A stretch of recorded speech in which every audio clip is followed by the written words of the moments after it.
para con su pueblo. Y en esta forma de enseñanza de Jesús exigía que sus discípulos se sometieran a la voluntad de su Padre Celestial y que a los religiosos les parecían palabras de condenación. La siguiente, por favor. Bien, en esta oportunidad, en esta primera parte, lo hemos tomado la información del libro de Sebastián Galvis. Es un psicólogo y magíster en educación de la Universidad Católica de nacionalidad colombiana. Y el título del libro se llama La reflexión pedagógica a partir de las parábolas de Jesús. En este artículo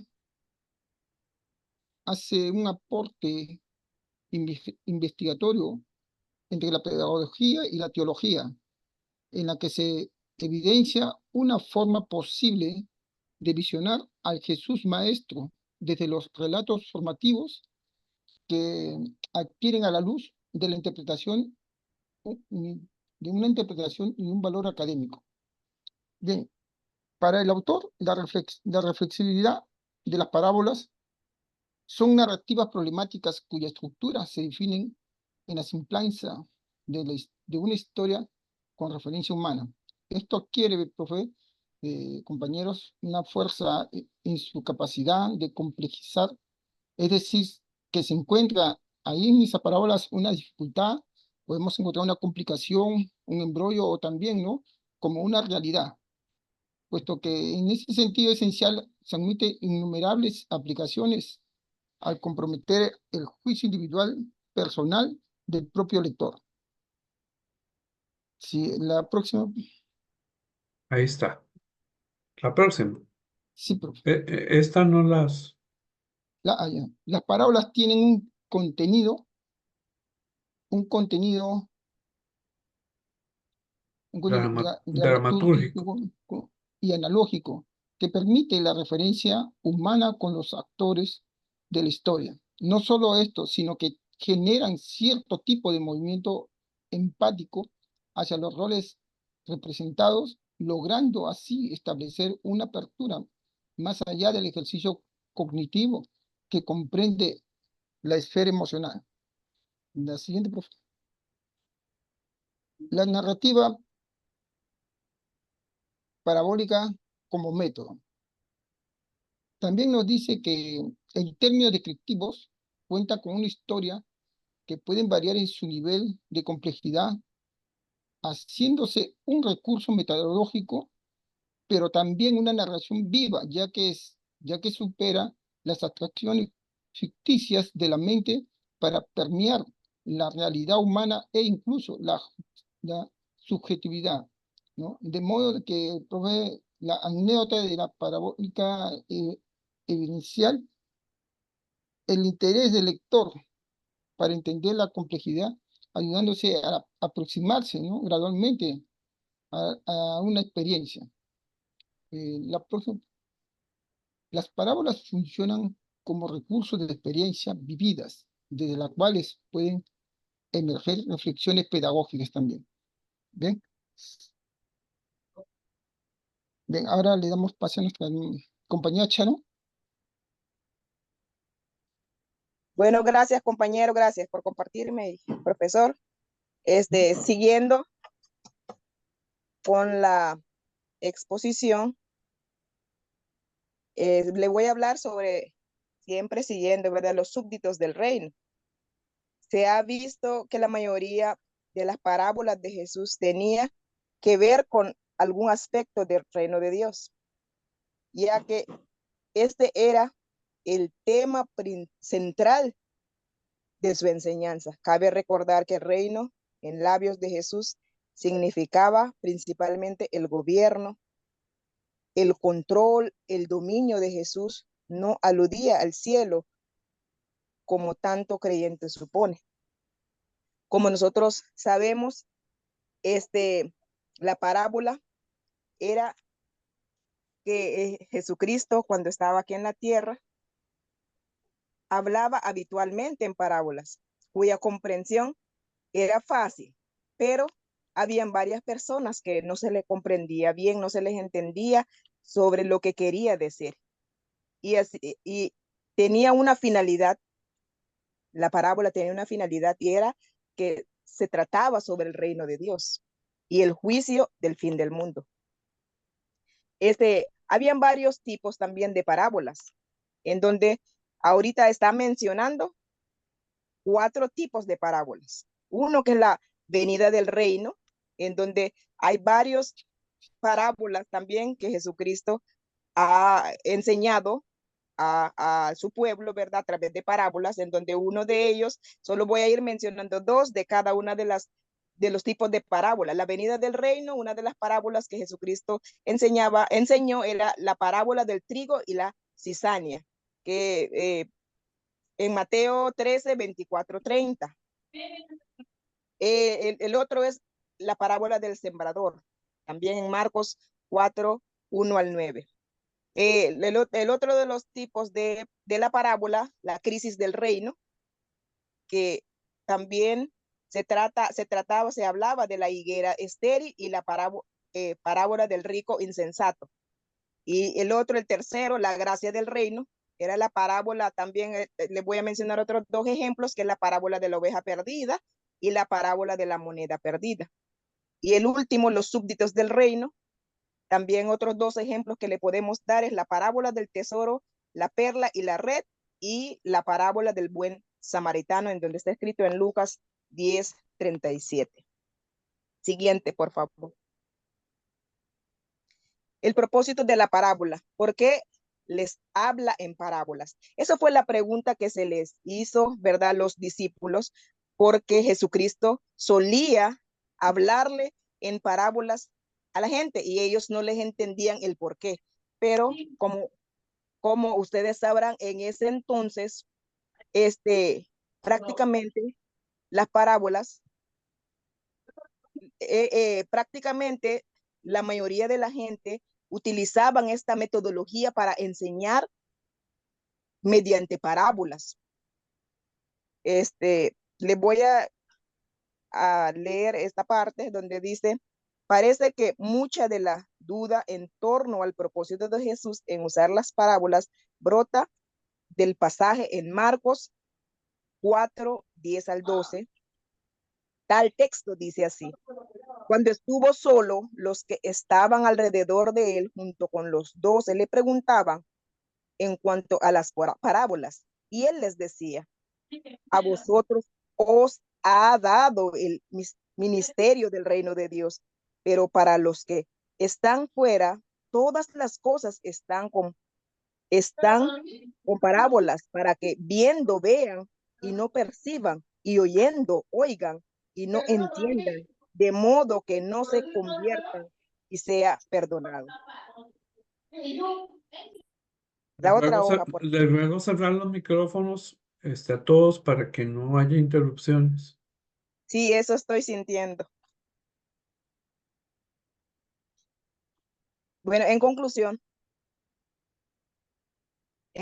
cada parábola tiene un mensaje específico. Tiene un mensaje específico en una parte del mensaje global de Jesucristo. Trajo al mundo. Cristo pretendía revelar sus misterios y enseñar el camino para alcanzar la salvación, transmitiendo un nuevo mundo de vivir la relación con Dios. Teóricamente, se consideran a las parábolas de vivir la relación como relatos de la vida cotidiana que Jesús utilizaba para que la gente sencilla comprenda su mensaje de carácter ético y moral. Las parábolas de Jesús ocupaban un lugar importante en la imaginación y corazón de los cristianos. Ellas se caracterizaban por tener una estructura simple y por ser cautivantes e incluso entretenidas. Estaban llenas de significado no solo teológico, sino también espiritual y emocional.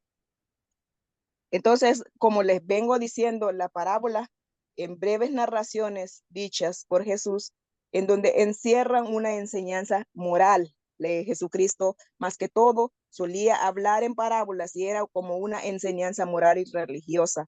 Entonces, en ese contexto, en ese entonces, Jesucristo utilizaba esta metodología para enseñar a las personas que le seguían para que pudiera ver, ¿verdad? Y comprender más que todo sobre el reino de Dios. Ese era prácticamente el principal tema en donde él venía y enseñaba a la gente. Muchas gracias. Muchísimas gracias a ambos por la presentación que hicieron. ¿A cuántos les gusta esto de las parábolas? ¿Cuántos lo han estudiado, lo han utilizado? Ujú. ¿Verdad? Es un método muy pedagógico que tiene Jesús y que no es propio de Jesús, es propio de la pedagogía de la época también, ¿verdad? Se utilizaba mucho.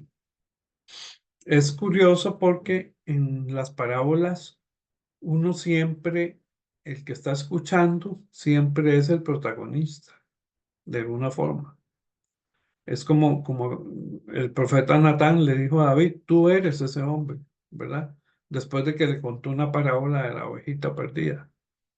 Entonces, también los que estamos escuchando somos la moneda preciosa, en fin y al cabo, uno queda atrapado dentro de la historia, ¿sí? De alguna forma. Es parte de la pedagogía que tenía Jesús. ¿Qué les parece el tema de las parábolas? ¿Quién quiere comentar?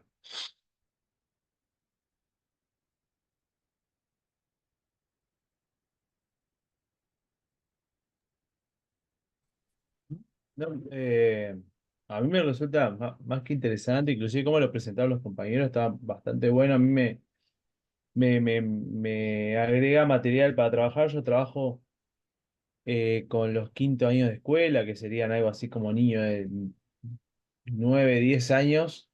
Las parábolas de Jesús, que por supuesto uno termina haciendo algún que otro recorte, porque el tiempo muchas veces no da para trabajarlas todas. Este, y,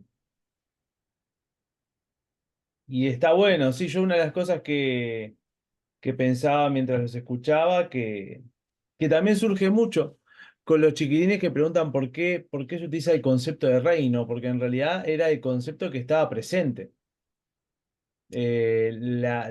Digámosle, la democracia ateniense no era algo que estaba difundido y el modelo de la República Romana, ya en los tiempos de Jesús era algo que no existía, porque en realidad ya había sido sustituido por el modelo imperial.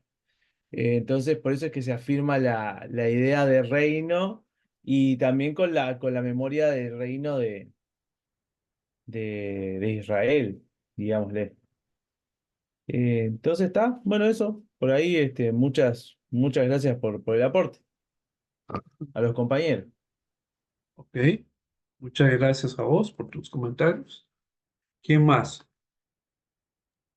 Sí, profe, quería decir algo. Sí, Digamos, yo pienso que las parábolas eh, surgen desde la posibilidad de que las personas que están siendo los oyentes de las parábolas puedan de una u otra manera involucrarse con la experiencia del reino, porque de una u otra manera, para Jesús de Nazaret el reino de Dios es experiencia, no es doctrina religiosa, no es, digamos, una estructura dogmática, doctrinal, sino es la experiencia de la vida misma, de la cotidiana misma, que se inserta en la realidad de Dios. Dios que se convierte para los seres humanos en el foco, en el centro de la vida misma. Entonces, pienso que Jesús lo que hace es, a través de las parábolas, llevar a las personas a esa experiencia de cómo dentro de esa realidad, dentro de esa experiencia misma del reino, van a experimentarla, van a vivirla, y cómo debe ser, digamos, de una u otra manera, la respuesta a esa gracia, a esa generosidad, a esa presencia misma de Dios en medio de los seres humanos. Eh, y me parece muy interesante porque de una u otra manera Jesús se relacionaba con personas que no tenían una capacidad intelectual, no eran personas formadas intelectualmente, eran campesinos, eran personas excluidas socialmente, religiosamente. Digamos, él convivía 24/7 con personas que pertenecían a los estratos socioeconómicos más bajos de su sociedad en aquel momento, y él tenía que buscar esas estrategias dentro del imaginario colectivo vigente, cómo podía transmitirle su experiencia misma, porque Jesús de Nazaret y el reino son una sola realidad. Si uno ver a Jesús es ver el reino. Entonces, cómo él puede transmitir su experiencia misma, de cómo él vive, cómo goza, cómo se alegra en esa realidad que él ya experimenta, que él ya vive, cómo la transmite entonces a través de esas parábolas. Entonces, me parece muy interesante este tema de las parábolas, además que cuando hay a veces que predicar, o a veces cuando nos toca a quienes estamos dentro de roles eclesiales, debemos predicar sobre parábolas, muchas veces no nos metemos, no nos involucramos en la historia, en la parábola, sino que más bien como que lo hacemos desde una óptica completamente ajena, y como que son otros y no nosotros quienes estamos allí también como protagonistas de esa parábola. Entonces, es muy interesante. Quería decir eso, profe. Gracias. Sí, muy bien, excelente. Sí, las parábolas son pequeños cuentos o historias o narrativas que tienen una característica pedagógica muy grande, pero que tienen un componente muy importante que es el protagonista. Y el protagonista resulta siendo el que escucha la parábola, como bien nos lo decía Alberto. Entonces, muy interesante cómo, ¿verdad? Eso es un método pedagógico de enseñanza. Pero también, si vamos a predicar sobre un texto que sea una parábola, tenemos que tomar en cuenta las características propias de dicho género, ¿verdad? ¿Alguien ha usado parábolas en su predicación, en su trabajo pastoral?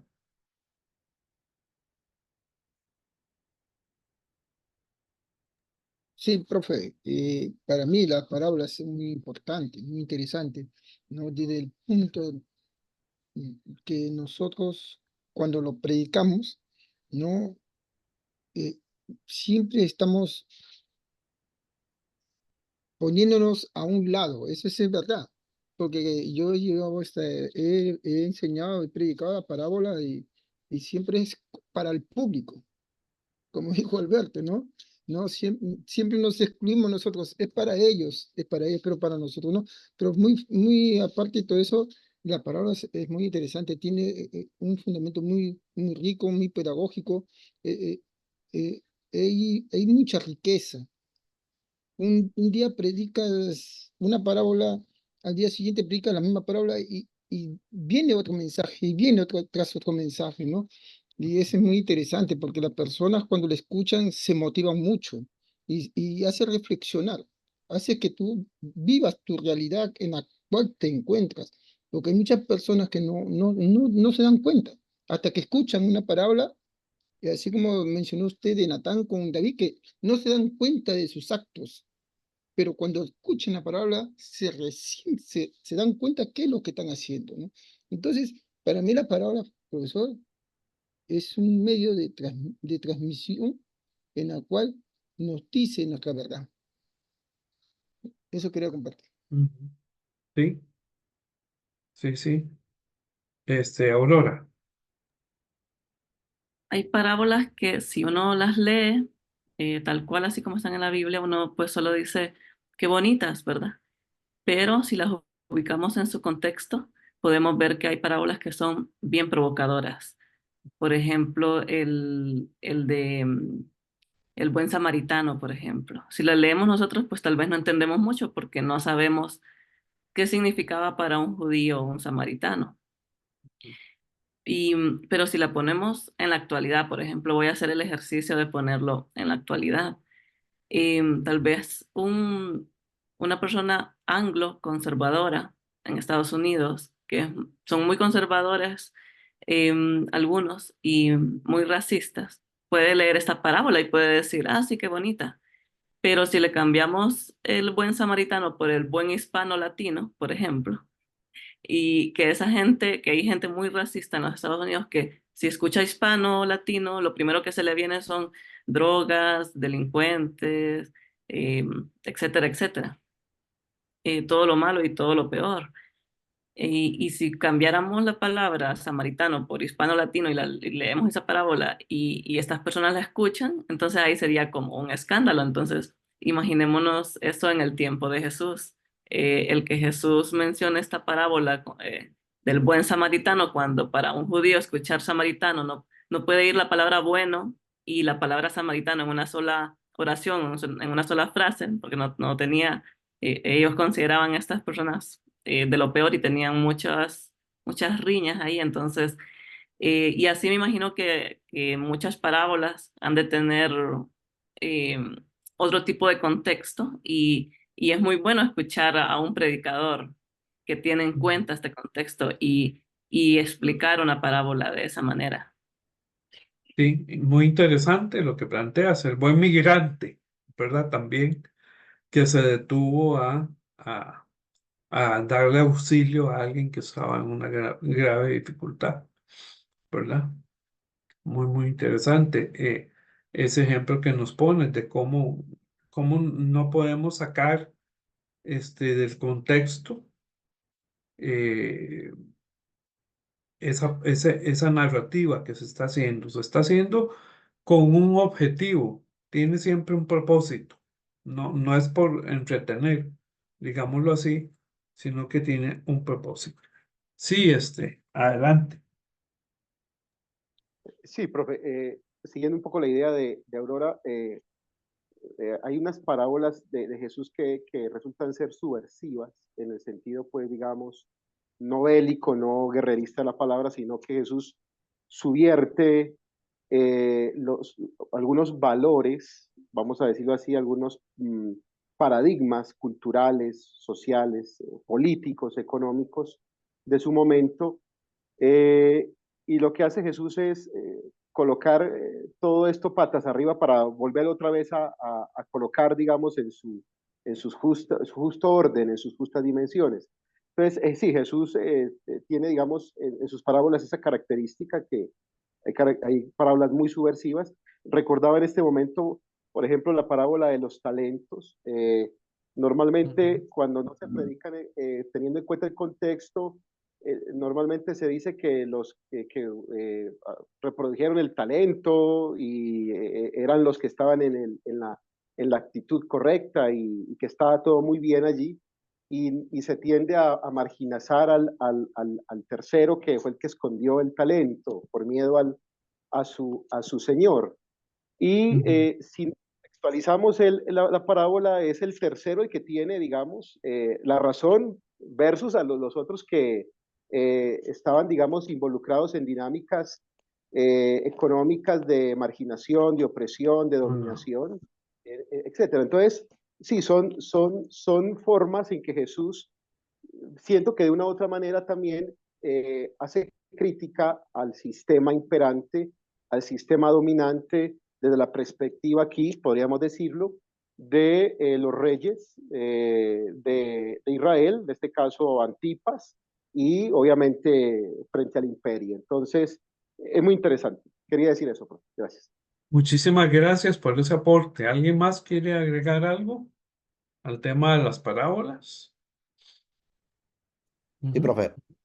Adelante, César.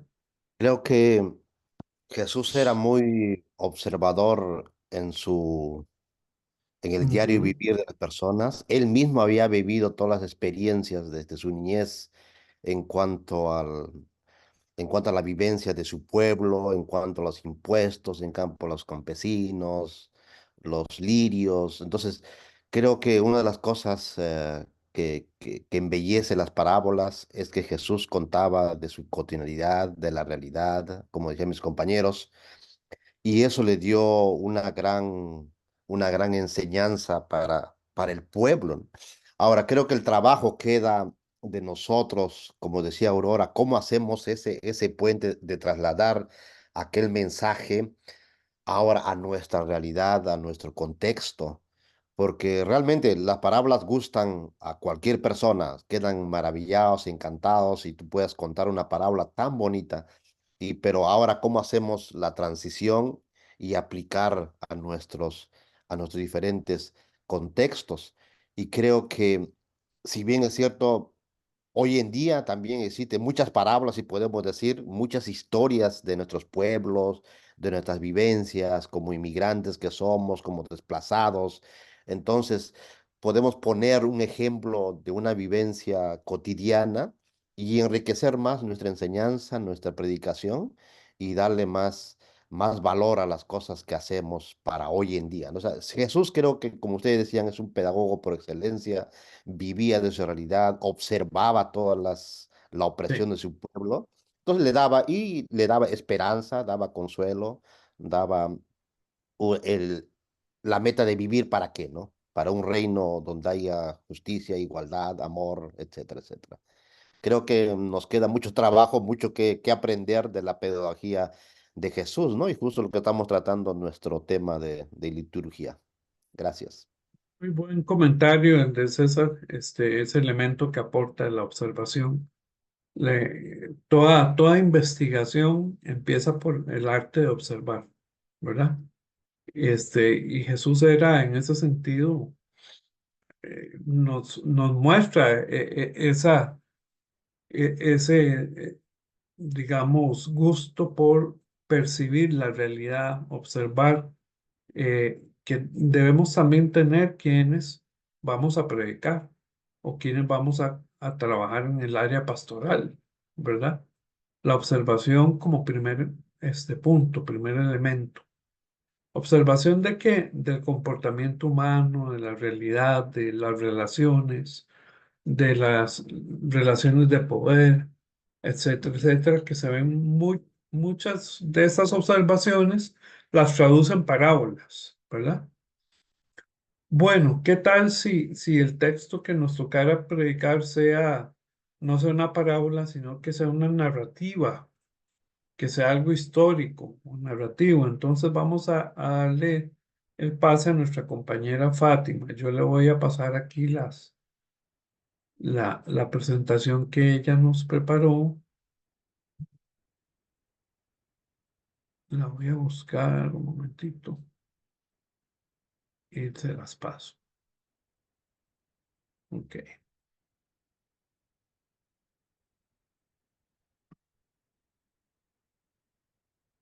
vamos a ver dónde está.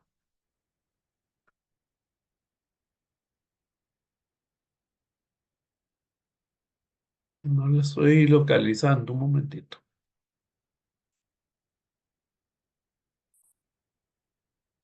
No, no es esto. Se la envié por WhatsApp también, profesor. Ajá, sí, sí. Yo la bajé, pero no. Voy a cerrar unas cositas a ver si me lo muestra.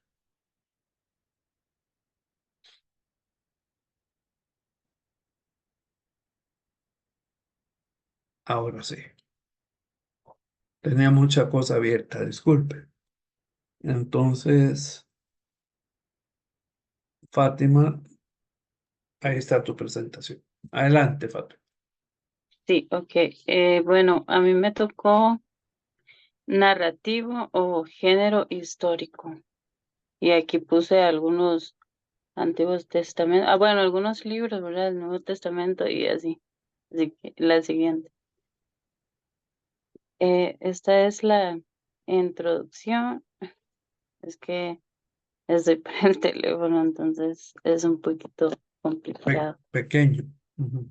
Sí, entonces dice, la exegesis bíblica propone un método de comprensión y de comunicación del mensaje bíblico que corresponde a las formas de relato y de testimonios, modalidades fundamentales de la comunidad entre personas, características también de las Sagradas Escrituras. El análisis del texto, puse los iniciadores del análisis narrativo en la Biblia no son exegetas del oficio, son críticos literarios igualmente interesados por el Antiguo Testamento.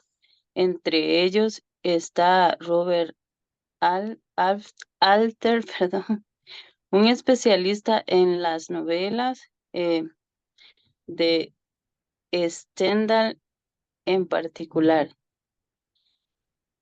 En la actualidad, la preocupación histórica conduce a numerosos exegetas o considerar los textos bíblicos como documentos o testimonios del pasado de Israel. Y bueno, puse unos libros históricos: José, Reyes, Tobías, Jueces, Crónicas, Judith, Ruth, Esdras, Esther, Samuel, Nehemías y Macabeos. En el análisis del texto nos dice, el mundo de la crítica literaria ha llevado a algunos lectores de la Biblia a releer los textos no solo como un método de llegar al pasado, sino también como un fin en sí mismo, como una obra con su valor propio. Narrativa. El análisis del relato se pregunta por el cómo de la narración. Para él, un relato es el vehículo de una comunicación entre un emisor, el narrador, y un receptor, el lector. Y uno de los principales objetivos de la lectura es estudiar las estrategias narrativas. Preguntas a un relato. Por lo que se respecta a la historia narrada, ¿cómo está construido el relato? ¿Cómo ha estructurado el narrador la intriga? ¿Lleva esta transformar una situación al desenlace de un conflicto o a desvelar una verdad oculta? ¿Qué ritmo adopta el narrador en los diferentes momentos de su relato y cuál es el efecto que así produce? ¿Cómo hace el narrador para poner en escena al personaje o Dios? ¿Cómo se sitúa para intentar hacer que el lector comparta su sistema de valores? Sugerencias de lectura. Leer el texto en español siguiendo distintas versiones. La incorporación de 2 o 3 versiones no solo es un primer paso para embozar la traducción, los sentidos de un texto, sino que tiene un fin comparativo que busca ir definiendo de manera preliminar la mejor traducción que nos permite tener acceso a los manuscritos originales en su idioma ajenos a estos. Sugerencias de lectura. Establecer la lectura de texto, estipular la organización de texto, los momentos o escenas de una narración o cambios de temas y y quiebres expresivos de poemas y anuncios proféticos. Analizar los personajes y la personificación, el análisis de personaje y su personificación, rol y características dadas por el autor en un relato. En un texto implica responder a las preguntas ¿quién y cómo? Identificar el escenario y el tiempo. Esto representa la ambientación del relato y es parte integral de su sentido. 40 años marcan una generación en el libro de los jueces importantes para hacer comprender que cada cambio de generación, el pueblo de Israel volvió a la desobediencia. Jonás viaja a Tarsis en vez de Nínive, espacio que señala el lugar más lejano conocido en la época del relato. Enumerar las repeticiones. Las repeticiones a través de las mismas palabras de la palabra con similar sentido o de idea, completar que se reiteran, son indicadores temáticos de la sección textual. Discernir el punto de vista. El punto de vista tiene que ver con la perspectiva, ya sea ideológica, teológica, ecuménica, política y entre otras, desde la cual parece ser contado el relato. ¿Cuál sería la pertinencia para la predicación actual en América Latina y el Caribe? Muy bien, muchas Y eso sería. gracias. Muchas gracias. Gracias, profesor. Bueno, el tema de la narrativa que está presente en toda la Biblia, ¿verdad? Por varios libros.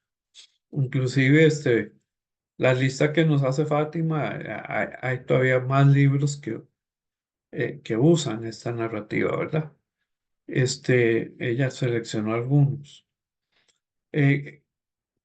La parte histórica. En la Biblia encontramos muchos relatos históricos. Y gracias, Fátima, por darnos ahí como una guía también de cómo trabajar con un texto que sea de narrativa, ¿verdad? Ahí nos das varios pasos interesantes. Todas las exposiciones ustedes las pueden obtener en el chat, ¿verdad? En el foro, perdón, donde las subieron. Entonces, si les interesa, porque ahora quiero preguntarles, hemos visto aquí varios géneros literarios. ¿En qué, digamos, el pasaje que ustedes van a utilizar para predicar, a cuál género corresponde? Vamos a ver quién quiere comenzar comentándonos. Recuerden el texto, la perícopa de la cual ustedes van a predicar. Adelante, perdón. adelante. Tomen la palabra. Yo voy a, como había dicho, voy a predicar sobre el texto de Lucas, si no me equivoco, Lucas 4, que Jesús habla en la sinagoga. En realidad se mezclan dos, digámosle. Uno es la utilización de palabra del profeta, que es la que usa Jesús, y lo otro es narrativa. Ajá. Entonces, como que se mezclan los dos formatos. Sí, Pero yo quería ¿verdad? hacer más énfasis en la narrativa más que en lo profético. Ok. Sí, ¿verdad? Tampoco es que encontramos estos textos y ahora sigamos con narrativa y ahora con parábolas, no. Todo está entrecruzado, ¿verdad? En- eh, la apocalíptica está por varias partes de la Biblia también, antiguo y nuevo. Es excelente. Entonces, el texto que vas a utilizar tiene elementos de narrativa y de profecía. Claro que sí. ¿Quién más quiere compartir? Sí, profe. Yo voy a utilizar el mismo texto de Joaquín, coincidencialmente. Ajá. Y sí, digamos, estoy de acuerdo con lo que expresa Joaquín. Hay una combinación entre género profético y el género narrativo. Sin embargo, digamos, lo personal percibo más un poco más lo narrativo que lo profético, porque de una u otra manera lo que Lucas hace es tomar el texto del profeta Isaías del Antiguo Testamento y encasillarlo dentro de su narrativa. Entonces, eh, encuentro más fuerte lo narrativo que lo profético, pero no podemos descartar, obviamente, que hay un elemento profético dentro del texto que, aunque no es propio de Jesús, pero que Lucas, el autor de Lucas, lo que hace es tomar ese texto y encasillarlo dentro de su marco del escrito como tal. Quería comentar eso. Gracias. Perfecto, muchísimas gracias. ¿Quién más? ¿En dónde está su texto? En qué género o cuáles géneros lo atraviesan? A ver, Sharon, ¿usted sobre qué va a predicar?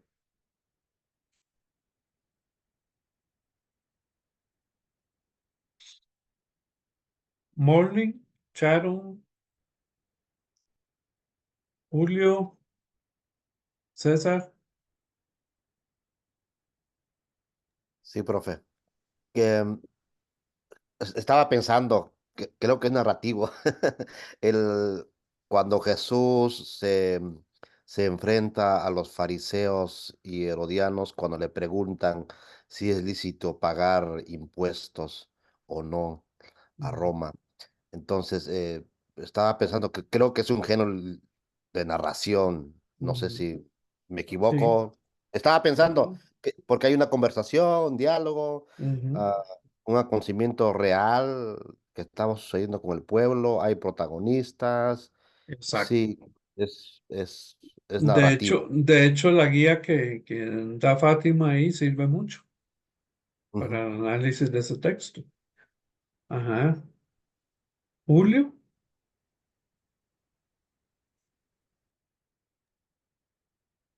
Profe, sí, estaba revisando el mío, pues eh, yo quiero trabajar en Hechos 27, ¿no? En el naufragio de Pablo, y pues Ujú. creo que se enmarca dentro de lo narrativo, ¿no? Es en primera persona, sin embargo, le estoy haciendo una propia narración de lo que Ujú. aconteció en este viaje y cómo aconteció todo. Entonces creo que se enmarca, bueno, sustancialmente en la narración.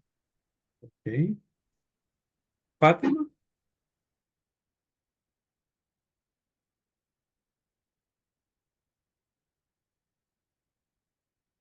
Fátima, ¿en qué se Eh, enmarca? Ujú. igual, profesor, en la narrativa, Ujú. eh, bueno, en el Sí, pues texto es un género ampliamente utilizado, claro. ujú. Ujú. ¿Cuál es tu texto?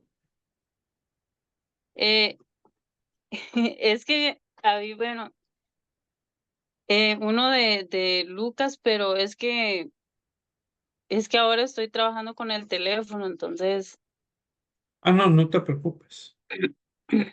Ah, ok, porque como entiendo. no estaba, entonces vine así como muy rápido. Sí, sí, comprendo. Profe, Carlos. profe, yo, Ajá, Charo. Charo.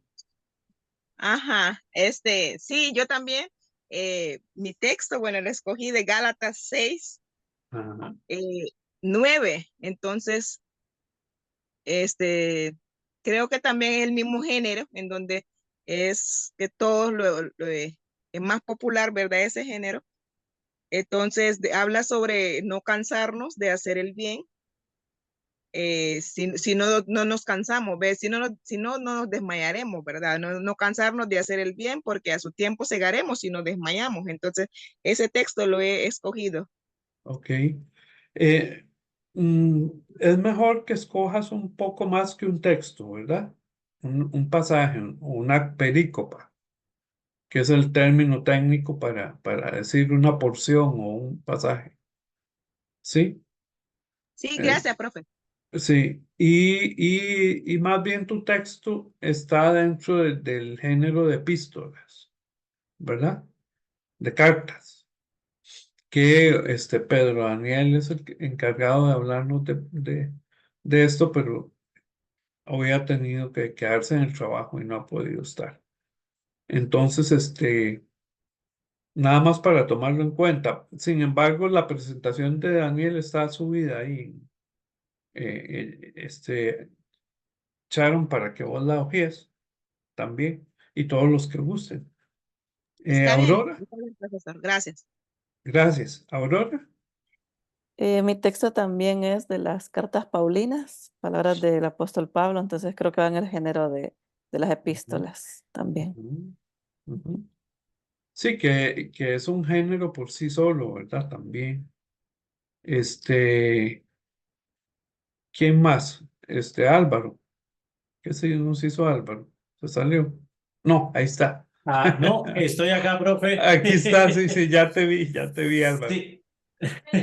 Bueno, sí, en el caso mío igual aplica el narrativo porque es de un pasaje del Evangelio justamente. Ajá. Justamente el pasaje relacionado con el tema del ciego que estaba en las puertas de la ciudad. Así que va por ahí. Muy bien, muy bien. ¿Quién me falta? Yo, profe. Morling. Yo, profe. ¿O quién? Carlos. No, Carlos. Sí, profe. Carlos. Sí, mi texto había escogido el del libro de Marcos, 7:24 al 30, de la mujer cananea, o mujer Ajá. sirofenidense. Sí, yo veo que es de género narrativo, ¿no? Y bueno, ese va a ser la prédica que he escogido, profe. Ok. ¿Quién más? ¿Morley?